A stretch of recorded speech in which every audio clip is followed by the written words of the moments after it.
부천 서북교회의 화요기도에 함께 하시는 모든 성도님들을 환영합니다. 찬미가 404장 내 영혼의 햇빛 비치니 함께 찬양하겠습니다.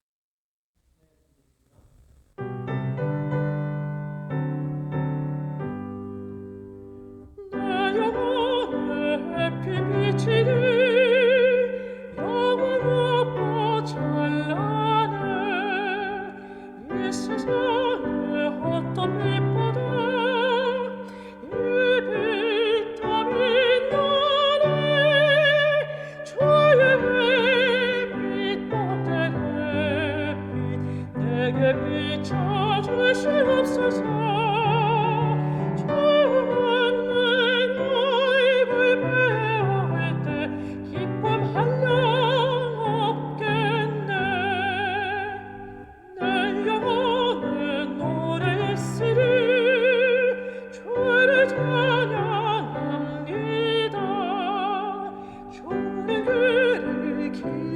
시사 다들 떠 계시네. 주의 햇빛 복된 햇빛 내게 비춰 주시옵소서.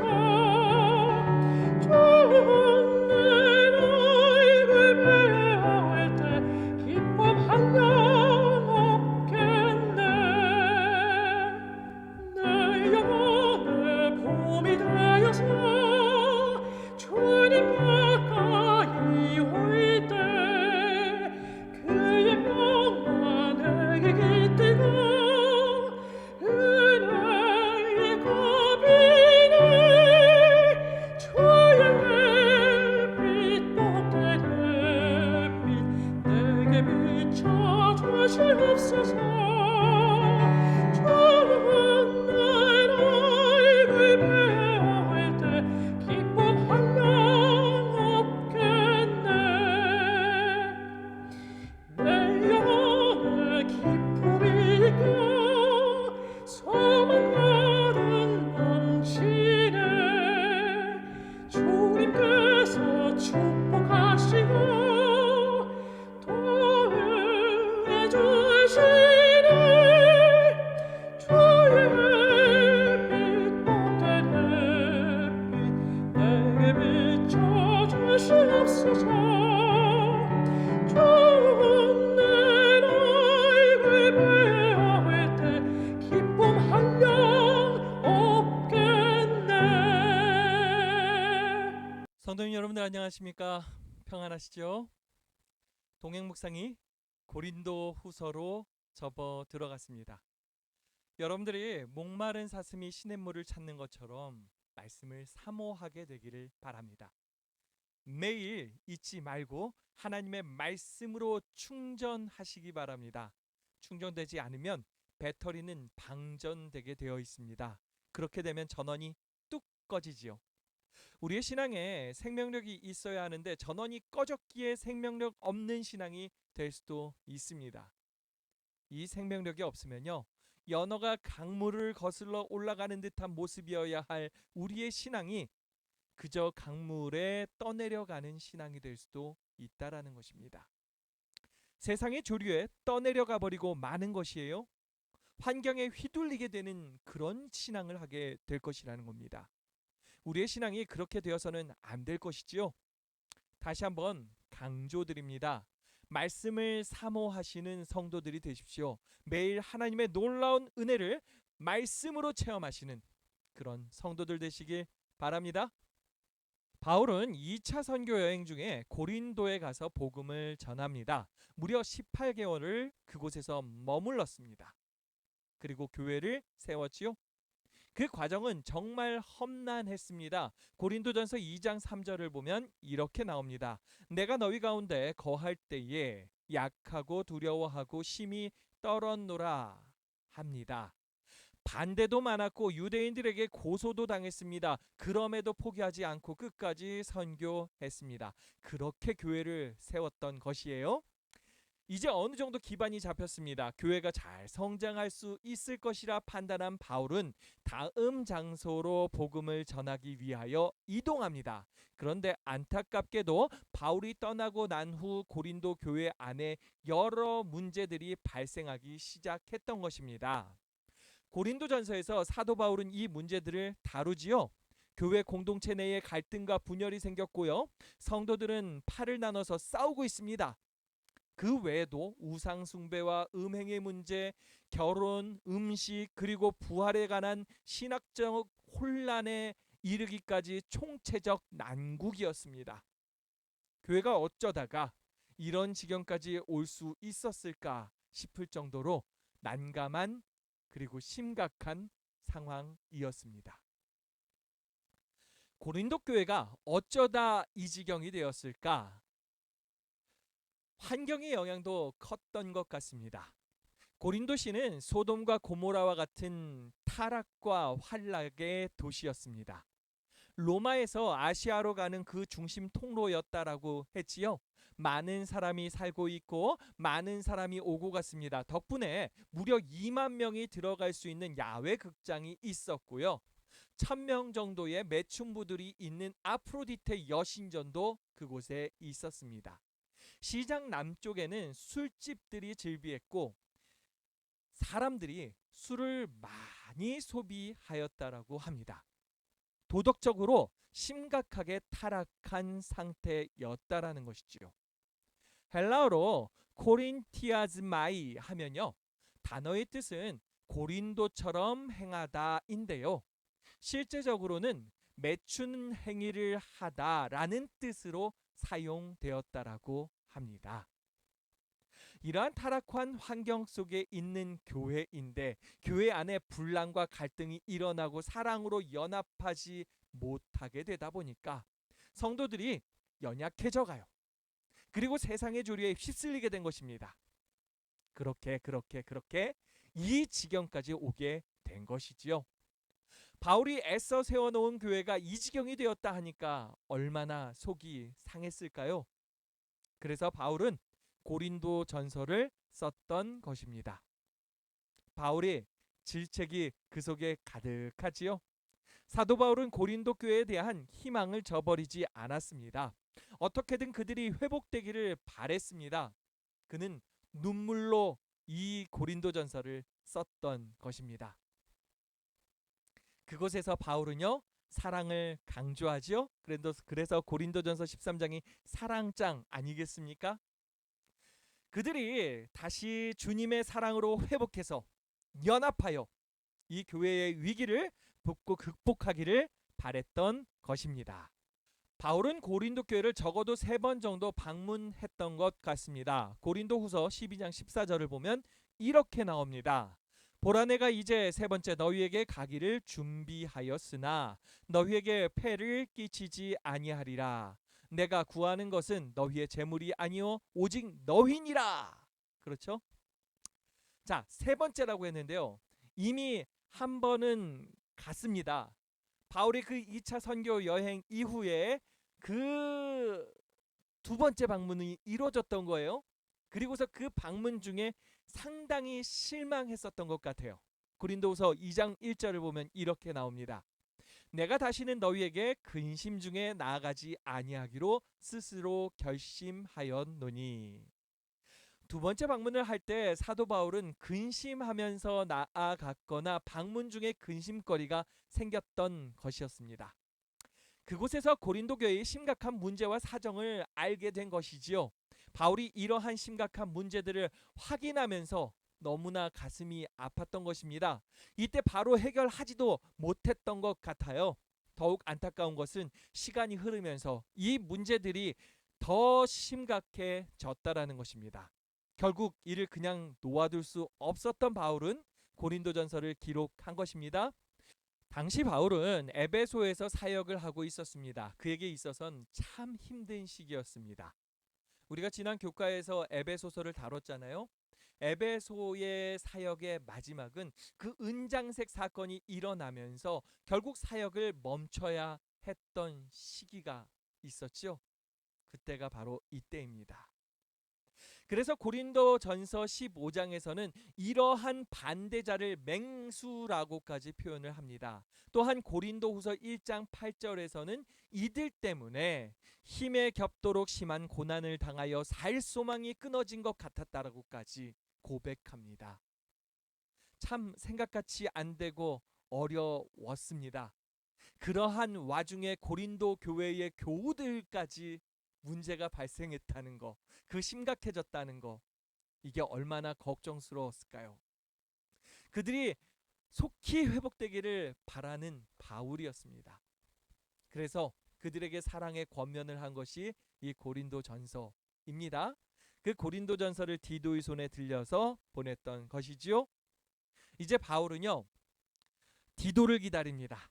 디도가 이 고린도 교회에 보낸 이 고린도전서의 편지에 반응을 가지고서 오게 될 것이거든요. 그런데 이 디도의 복귀가 생각보다 늦어지는 거예요. 사도 바울은 내심 걱정이 되었습니다. 그리고 마음이 편치 않았어요. 결국 바울은요, 에베소에서의 그 사역을 접고 마게도냐로 이동하는 중에 이제 드로아에 들려서 디도를 만나려고 했었는데 그곳에서 만나지 못했기 때문에, 마음이 너무 불편한 상태였기 때문에 그 드로아에서 전도할 기회가 주어졌음에도 집중하지 못하다가 그 기회를 놓쳐버렸음을 고백합니다. 고린도후서 2장 12절의 말씀을 함께 보겠습니다. 내가 그리스도의 복음을 위하여 드로아의 이름에 주 안에서 문이 내게 열렸으되 내가 내 형제 디도를 만나지 못함으로 내 심령이 편하지 못하여 그들을 작별하고 마게도냐로 갔노라.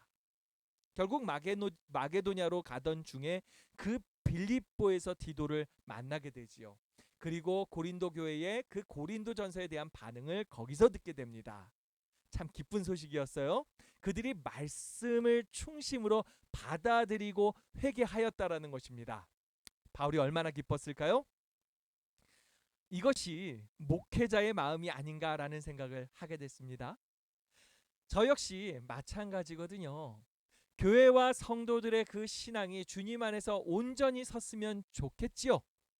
그런데 그렇지 못할 때 목회자의 마음이 얼마나 힘이 든지 모릅니다. 이것을 어떻게 도와야 할까 고민하다 보면요, 집중도 하지 못해요. 그래서 그 주의 설교는 참 어렵게 하는 경우가 있어요. 그렇게 하다가 문제가 해결이 되면 너무 좋지요. 예, 정말 너무 기뻐합니다. 바울의 심정과 너무나 흡사하지 않습니까? 사도 바울은 고린도 교회 성도들의 그 회복의 소식이 얼마나 기뻤는지 모릅니다. 고린도 교회는 바울의 질책을 받아들였고 회개하였습니다. 그리고 그들의 문제를 바로 잡아가기 시작합니다. 특별히 그 고린도전서 5장에 문제가 되었던 그 사람이 나오는데, 그 아버지의 아내, 새엄마지요. 그녀와 근친상간을 한 사람이 있었던 것입니다. 그를 책하고 출교시킵니다. 바울은 이와 같은 소식을 접하게 된 것입니다. 너무 기뻐서 바울은 고린도 후서를 쓰기 시작합니다.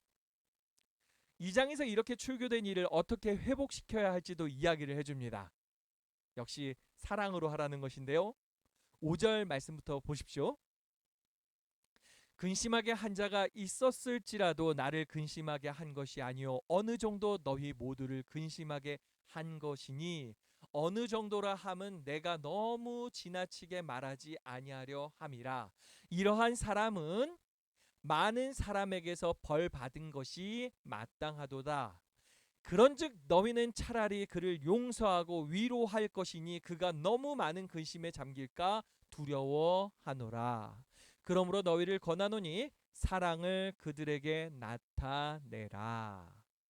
바울은 교회가 죄에 대해 민감히 반응하여야 할 것, 그래서 그들을 구원하기 위해서라도 죄를 지적해야 하며 거기서 끝을 내는 것이 아니라 그들을 다시 회복하기 위해 더욱더 그들을 사랑으로 대해야 한다라고 이야기하는 것입니다. 조금 이상하지 않나요? 병 주고 약 주란 이야기예요. 그렇죠? 분명한 것은 교회가 정말 사랑으로 한 영혼을 아껴야 한다라는 것을 이야기하는 것이죠. 바울은 단 한 영혼도 잃어서는 안 된다라고 생각하고 있었습니다. 자, 이 고린도후서의 구조를 잠깐 보겠는데요. 고린도후서의 구조는 굉장히 단순합니다. 1장부터 7장은 바울은 자신의 사역에 대한 변론을 해요. 그리고 8장부터 9장에서는요. 예루살렘 교회의 가난한 그리스도인들을 돕기 위하여 그가 추진하고 있는 그 연보에 대해서 다룹니다. 그리고 10장부터 13장에서는 자신의 사도직을 또 새롭게 변론하는 모습을 보여줍니다. 그렇게 편지가 마무리되죠. 그렇다 보니 어떤 분들은요, 이 고린도후서를 한 번에 쓰여진 책이 아니라 1장부터 9장을 먼저 쓰고 그 반응이 좋지 않았기 때문에 10장부터 13장을 추가해서 쓴 것이 아니냐라는 생각을 하기도 합니다. 이게 사실 중요한 문제는 아닙니다. 분명한 것은 바울 서신 가운데 가장 열렬한 그의 개인적인 감정이 담겨져 있는 책이 이 고린도 후서라는 것이고요. 하나님이 그를 사도로 부르신 그 부르심을 고조된 감정으로 변론하는 책이 고린도 후서라는 것입니다. 왜 바울은 자신의 사도직에 대해서 변론을 해야 했을까를 생각해 보려고 합니다. 그 이유는 간단해요. 고린도전서 1장을 보시면 교회가 분파가 되어서 나눠져 가지고 싸우는 장면이 등장을 하는데, 이때 이렇게 갈라진 그 나눠진 방법이 이렇습니다. 1장 12절을 보시면요. 내가 이것을 말하거니와 너희가 각각 이르되 나는 바울에게, 나는 아볼로에게, 나는 게바에게, 나는 그리스도에게 속한 자라 한다는 것이니. 자, 여기 보니까 내가 누구에게 속한 자냐라는 것을 가지고서 서로 뭐 했다고요? 갈등을 가지고 있었어요. 싸우고 있었어요. 자, 이렇게 나눈 그 분파들끼리 서로 얼마나 헐뜯었을까요? 외모를 가지고, 성격을 가지고, 여러 가지를 가지고 서로를 막 폄하했겠지요. 자신이 속했다 주장하는 그 분파가 더 높고 더 위대하다라고 이야기하고 싶어 합니다. 참 아이러니한 모습 아닌가요? 이 모습을 어디서 보았죠? 복음서에서 예수님의 제자들이 자주 하던 게 이거 아닙니까? 누가 크냐? 그러면서 서로 엄청 기분 나빠하잖아요. 이러한 일이 있다 보니까 바울이 그 사도로서의 신뢰성이 얼마나 손상이 되었을까요? 바울은 고린도 교인들에게 자신의 그 사도직과 사역에 대해 설명할 필요가 있었던 것입니다. 그런데 바울이 자신의 사도직과 사역을 설명하는 방법이 조금 독특함을 보게 됩니다. 바울은요, 자신의 특별함, 강함을 자랑하는 것이 아니라 약함을 자랑합니다.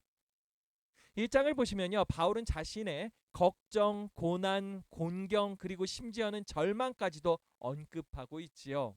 4장에서도 마찬가지입니다. 8절을 한번 보세요.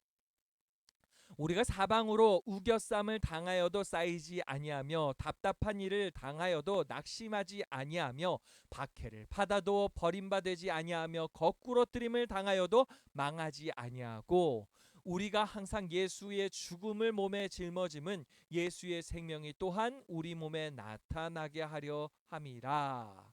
여기 보니까 우겨쌈을 당하고 답답한 일을 당하고 박해를 받습니다. 거꾸러뜨림을 당합니다. 예수님 때문에 고난당하는 삶을 살 수밖에 없습니다. 참 순탄치 않습니다. 정말 연약한 인생인 것 같습니다. 그렇지요?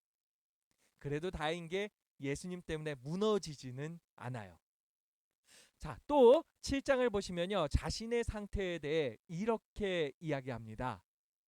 우리가 마게도냐에 이르렀을 때에도 우리 육체가 편하지 못하였고 사방으로 환난을 당하여 밖으로는 다툼이요 안으로는 두려움이었노라. 사도 바울은요, 자신의 약함을 너무도 자연스럽게 고린도 교인들에게 드러내고 있어요. 10부터 13장의 변론 속에서도 바울은 자신의 약함을 드러내는 것을 두려워하지 않습니다. 자연스럽게 드러내요. 실제 고린도 교인들이 바울을 바라볼 때 약하다 평하는 사람들이 꽤 있었던 것 같아요. 10장 10절을 보시면 이렇게 나옵니다. 그들이 말이 그의 편지들은 무게가 있고 힘이 있으나, 여기까지는 좋아요. 근데 그 뒤를 보시면 그가 몸으로 대할 때는 약하고 그 말도 시원하지 않다 하니. 와, 이렇게 평가하고 있는 것을 바울은 이미 알고 있어요. 정말 열심히 하는데 뒤에서 이렇게 이야기하면 얼마나 힘이 빠집니까? 그렇죠? 실제 바울은요, 자신이 그렇다는 것을 인정했습니다. 바울의 외모는요, 키가 작고 말랐다고 해요. 그리고 대머리였다라고 합니다. 또한 그의 언변 역시 그리 뛰어나지 않았다고 합니다. 그래서 비교가 된 대상이 누구였어요? 아볼로였지요. 바울은 이러한 자신의 약함을요, 인정합니다. 그것을 오히려 자랑하고 있어요. 바울은 더 나아가서요, 자신의 육체에 가시가 있음도 이야기를 해줍니다. 12장 7절 말씀 보시면요, 여러 계시를 받은 것이 지극히 크므로 너무 자만하지 않게 하시려고 내 육체의 가시 곧 사탄의 사자를 주셨으니 이는 나를 쳐서 너무 자만하지 않게 하려 하심이라. 이것이 내게서 떠나가게 하기 위하여 내가 3번을 주께 간구하였더니 주님께서 허락하지 않으셨지요. 자, 바울은요, 왜 자신의 약함을 이렇게 드러내고 있는 걸까요? 사실 이 고린도 교회는 누가 크냐 하면서 당파를 지어서 분열하고 있는 중이잖아요. 바울이 자신이 그 사람들을 갖다가 더 챙기고 싶으면 자신이 어떤 존재? 강한 존재라고 자신을 어필해야 되지 않았을까요? 근데 바울은요, 그렇지 않았어요. 자신의 약함을 당당하게 드러내며 자랑합니다. 바울은 이를 통해서 중요한 것을 알려주고 싶었던 것이죠. 약함이 바로 하나님의 방법이었다라는 사실입니다. 하나님께서 연약한 우리를 구원하시려고 선택하신 방법이 무엇입니까? 그 자신이 스스로 약해지기를 선택하셨습니다. 하나님께서 인간의 몸으로 이 땅에 오신 것이지요. 어찌 보면 예수님은 연약한 인간 중에 더 연약해지셨던 것 같아요. 아무 죄도 없으심에도 불구하고 그분은 붙들렸습니다. 그리고 고난을 당하셨고요. 결국 십자가에 달려 죽으셨습니다. 이러한 모든 과정 속에 아무런 저항도 하지 않으셨죠. 정말 억울한 죽음처럼 보이지 않습니까? 어떤 이의 눈에는요, 이러한 모습이 무력하게 보일 수밖에 없겠지요. 하지만 사도 바울의 눈에 예수님의 죽음은, 이러한 연약한 모습은 절대로 연약함으로 보이지 않았어요. 예수님은 끝까지 강력한 사랑을 보이신 것이고요. 그 속에는 어마어마한 생명의 능력이 있었습니다. 그래서 바울은요, 4장 10절 속에 이렇게 이야기합니다. 우리가 항상 예수의 죽음을 몸에 짊어짐은 예수의 생명이 또한 우리 몸에 나타나게 하려 함이라. 예수의 십자가에 뭐가 있다고요? 예수의 생명이, 그 놀라운 생명력이 그곳에 있다라는 것이지요. 바울은요, 이러한 생명의 능력을 전하기 위하여 사도로 택함받고 보냄을 받았습니다. 그는 이러한 생명력을 전하기 위해 어떠한 선택을 하는가? 자기 역시 예수님과 같은 그 연약함을 취하는 방법을 선택했던 것입니다. 그는 기꺼이 예수님처럼 약해진 것이지요. 10장 1절을 보세요. 너희를 대면하면 유순하고 떠나 있으면 너희에 대하여 담대한 나 바울은 이제 그리스도의 온유와 관용으로 친히 너희를 권하고. 사도 바울은 연약한 사람이 아닙니다. 그는 담대한 사람이었습니다. 용기 있었고요. 힘도 능력도 있는 사람이었습니다. 하지만 그러한 그가 성도를 대할 때만큼은 어떻게 해요? 그리스도의 온유와 관용으로 대하였습니다. 바울은 이를 통해서 그들을 위해 약해지셨던 예수님을 제시하였던 것입니다. 자신의 모습을 통해서 보였던 거예요. 그렇죠? 또 8장 9절을 보시기 바랍니다. 우리 주 예수 그리스도의 은혜를 너희가 알거니와 부요하신 이로써 너희를 위하여 가난하게 되심은 그의 가난함으로 말미암아 너희를 부요하게 하려 하심이라. 바울은요, 모든 이들에게 이 예수님께서 그들을 위해 고난을 받으셨음을 보여주기를 원했습니다. 이를 위해서 그 역시 스스로 그 고난을 덧입었어요. 그렇죠? 바울은 고린도 교인들에게 외모나 외양을 자랑하기보다, 힘과 권력을 자랑하기보다 그들을 위해서 기꺼이 가난하게 되신 그 예수를 자랑하기를 바랬습니다. 그 예수님이 하시려 하신 것은 자신의 그 낮아지심을 통해 그들을 높이시려 하심이잖아요. 그래서 그들 역시도 낮아지겠다면 예수님께서 그들을 높이시겠다고 하시는 것이잖아요. 그렇죠? 예. 바울은 그들이 외견으로 신앙하는 것을 멈추기를 바랬어요. 이제는 진심으로 겸손하게 주님을 섬기기를 바랬습니다. 그래서 5장 12절을 보시면요, 우리가 다시 너희에게 자천하는 것이 아니요 오직 우리로 말미암아 자랑할 기회를 너희에게 주어 마음으로 하지 않고 외모로 자랑하는 자들에게 대답하게 하려 하는 것이라. 고린도 교회의 그 분파 사건, 그 갈등이 일어나고 있는 이 상황 속에 여전히 외양을 가지고서 자랑하는 이들은 존재하고 있었을 것입니다. 그들에게 진짜 신앙이 무엇인지, 정말 예수 그리스도를 믿는 그 신앙이 무엇인지, 또 그 신앙의 힘이 무엇인지를 알려주라는 것이에요. 신앙의 진정한 강함은요, 외양에서 나오는 것이 아닙니다. 말을 잘하고 행위를 잘하는 것이 다가 아니에요. 진짜는 이 속에 있습니다. 믿음입니다. 그렇지요? 정말 외모를 자랑하고 말을 자랑하고 행위를 자랑하는 것으로는 분파와 갈등밖에 만들지 못했음을 기억하라는 것입니다. 바울은요, 그들이 겉모양만 그럴듯한 신앙을 하는 데서 그치기를 원치 않았습니다. 그들이 깊은 곳에서부터 믿음으로 살아가기를 바랬어요. 그들이 진정 예수님을 닮은 신앙을 하기를 바랬습니다. 예수님처럼 기꺼이 겸손하고 예수님처럼 뜨겁게 사랑할 수 있는 자들이 되기를 바랬습니다.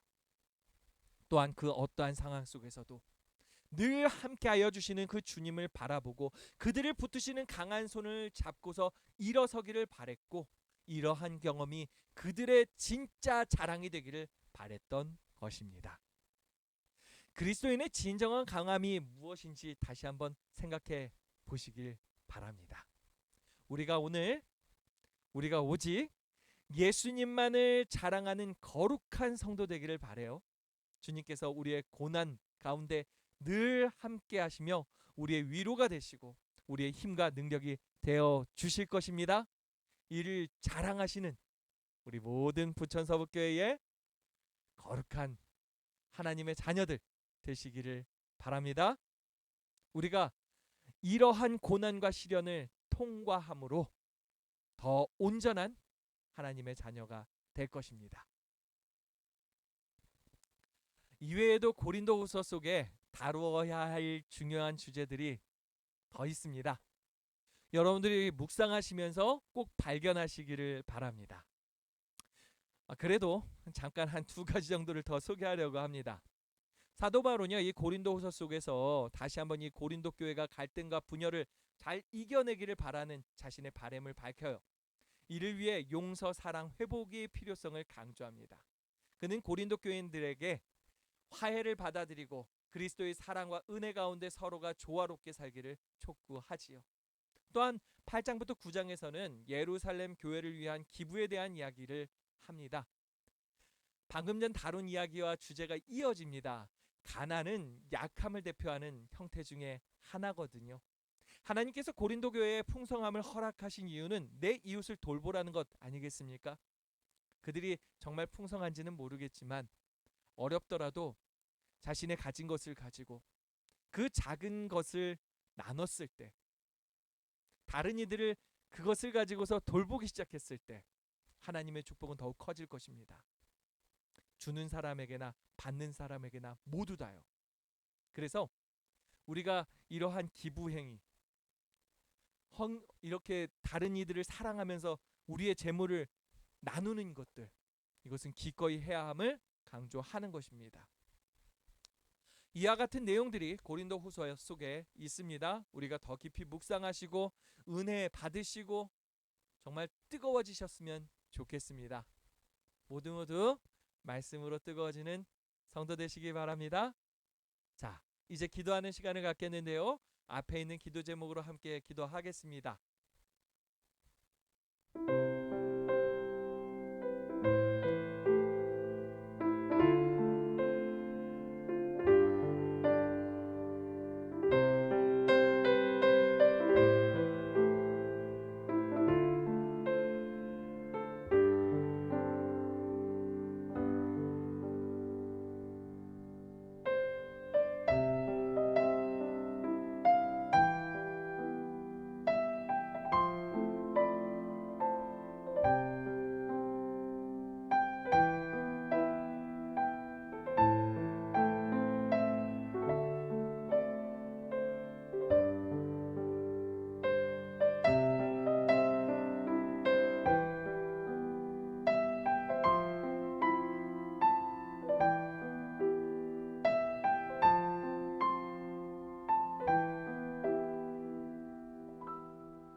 함께 기도하겠습니다.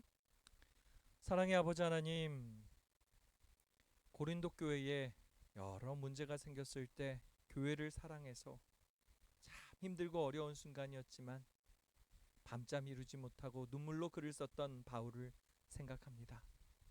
우리 역시 더욱더 사랑할 수 있게 도와주시며 우리 성도들이 서로 격려하고 위로함으로 말미암아 더욱더 하나된 교회, 아름다운 교회, 사랑하는 교회 만들 수 있게 도와주시옵소서.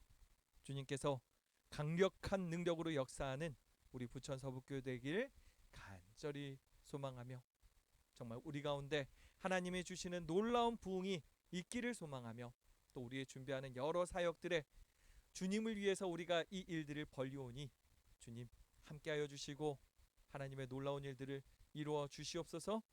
우리가 믿고 나아갑니다.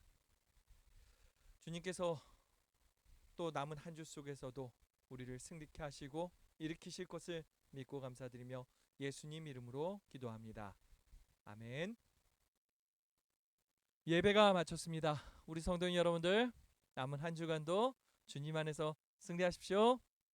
그리고 동행 묵상 역시 꼭 빠뜨리지 말고 더 깊이 묵상하고 더 힘을 내는 우리 성도님들 되시기 바랍니다. 우리가 은혜 가운데 살고 안식일날 모여서 주님을 자랑하는 우리들 되길 바랍니다. 마치겠습니다. 모두 화이팅입니다.